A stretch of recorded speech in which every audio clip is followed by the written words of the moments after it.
رد نہیں ہوتی، محفوظ کر لی جاتی ہیں۔ جو آپ مانگ رہے ہوں وہ نہ ملے تب بھی آپ کے ہاتھ خالی نہیں لوٹائے جاتے۔ اللہ ہمیشہ بڑھ کر عطا کرتا ہے، وہ آپ کو حیران کر دیتا ہے۔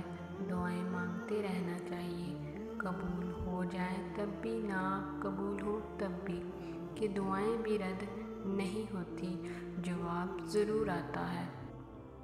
کبھی کبھی ایسا بھی ہوتا ہے کہ جو دعائیں ہم یہ سوچ کر مانگنا چھوڑ دیتے ہیں کہ یہ تو ممکن ہی نہیں، یہ ہمیں کیسے مل سکتا ہے، اللہ وہی دعائیں قبول کر کے ہمیں احساس دلاتا ہے کہ دیکھ میرے بندے، میرے لیے کچھ بھی ناممکن نہیں۔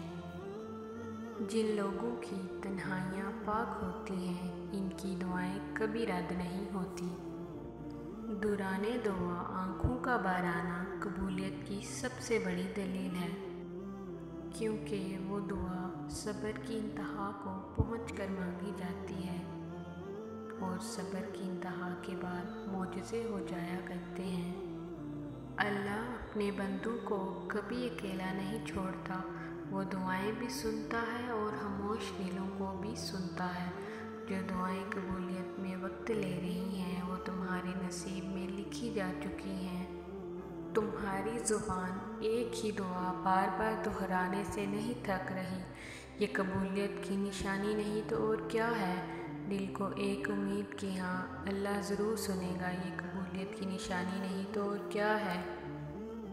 اللہ تمہارا دعاؤں پہ راضی ہے، تبھی تو وہ تمہارے دل سے اس چیز کا خیال نہیں نکال رہا۔ تمہارے دل کا ایک ہی دعا پہ اٹک جانا قبولیت کا اشارہ ہے۔